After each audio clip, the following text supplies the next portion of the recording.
Well, hello again, I'm Bob Weir with another interview of notable people in various fields of endeavor. My guest today is Alexander Yuramov, who is the chief spokesman for the Defense Ministry of Bulgaria. He is also a best-selling author and has been a political reformer, activist, and enthusiastic supporter of Christianity in Eastern Europe for years. Thank you for being here, Alex. Thank you for inviting me, Bob. If you would begin by giving our viewers some background on yourself, such as education, occupation. I graduated the University of Sofia, my country, the capital city of my country, and I was working as a journalist, and after that in the area of public communication in the governmental sector as well, now I work for the Ministry of Defense as a spokesman of the ministry. Actually, I used to be at the same position 20 years ago, so it's not a known matter for me. Really? Well, Well, you have experience with that. yeah. How about telling us a little bit about Bulgaria, the country, the type of government you have? Bulgaria is one of the most ancient countries in Europe, and we have great history. We have very rich experience, good and bitter, of course. Mm-hmm.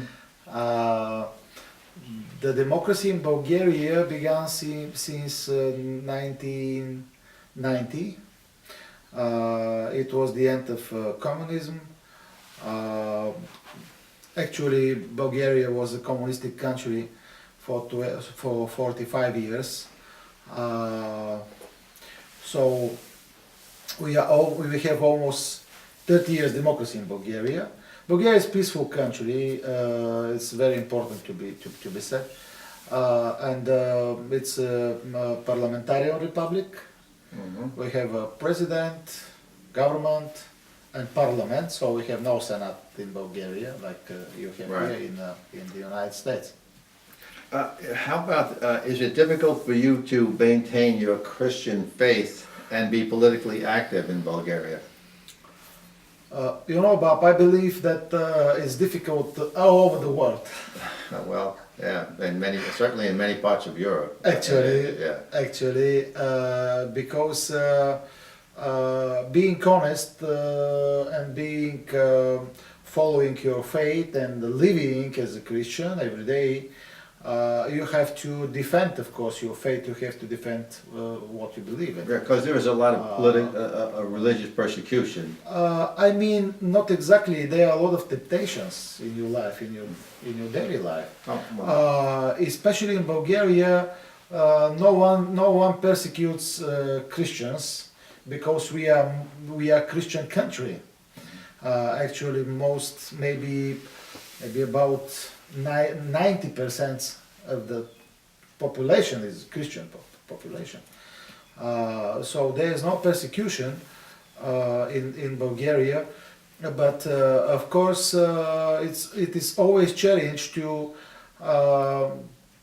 follow your faith, to live according to the Bible in a world like this today. And you see, if you even if you don't go to speak and to commend this LGBT issue, which is LGBT issue. Yeah. What are the political campaigns like in Bulgaria? I mean, I know you know what they're like here in our country, and there's a lot of invective and a lot of people calling each other names and distorting everything. That's politics here. Is it like that in Bulgaria? Yeah, it's mostly like this here in Bulgaria. I mean, it's mostly like you do that. Yeah. So people put a lot of passion. Yeah. There's of course part of playing, of doing such how to say like a political theater, if I can say that. Sure. It's a part of the game. Right. In Bulgaria, is the same. Well, it's good to know it's universal. Yeah, it is definitely universal. Tell us what it was like when Bulgaria became free after the breakup of the Soviet Union. Yeah. You mean to Yeah, really- what did it feel, what did freedom feel like? I mean, you were living under a kind of an iron curtain up until that time. Did you sense it? Do you feel it right away? Actually, actually, you know, someone, I don't remember the name, but someone said that freedom is like bread that has to be prepared every day. Really? Well, Yeah, that's an it's interesting good, way. yeah? Yeah, I like that very much. That's a good way of So looking at it, yeah, it's like a bread that you have to prepare. You have to prepare every day. Actually, how to say? In the time of communism, it is something that it's very hardly to be understand here. Yeah. But during the time of communism, there was a kind of atmosphere, and the people were suggested that communistic party will take care for everything. Right, right. Yeah. You don't need to do nothing special, not to take great responsibilities, not to take great decisions. Because the government will Just be part of the matrix, and everything will happen something Right. just like this. I don't say that. I don't say that. Actually, some people in Bulgaria even now think that it's been good time because they had much better social services than now, etc., etc. Right. But actually, it was great challenge for us. I mean, democracy in Bulgaria was great challenge for I think, all Bulgarians. But that's the way that this world works, actually. So there's any other direction. So we have no issue about to be democracy or not to be democracy. We just work to improve our democracy. That's it.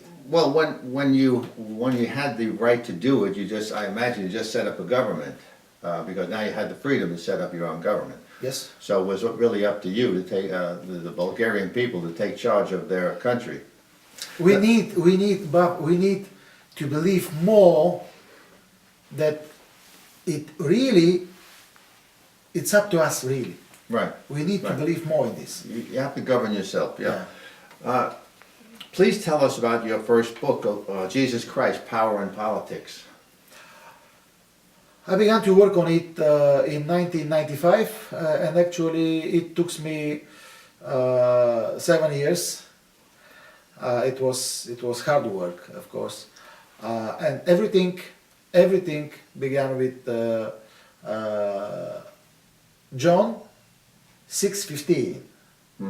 So it was the very beginning of the book. It's a book with great impact in Bulgaria and in political circles in Bulgaria and Europe as well. Our time is going quickly, so I just want to ask you quickly about your involvement with Haggai International. Jack Wyman is here also, and he's the director of advancement, I believe, for Haggai. And how did you get involved with it? I attended the seminar of Haggai in 2012, and honestly speaking, I had no great expectations about that. I've been visited many countries before, so more than 30 countries, but Haggai appeared in my life as a life-changing experience. Amazing. I mean, it changed my life. And, My Christian life, I mean. Right, sure. They are all over the world. Yes. I cannot conclude this interview without asking you your opinion of American politics generally, and specifically your opinion of President Trump. My personal opinion, I will share that, my personal opinion.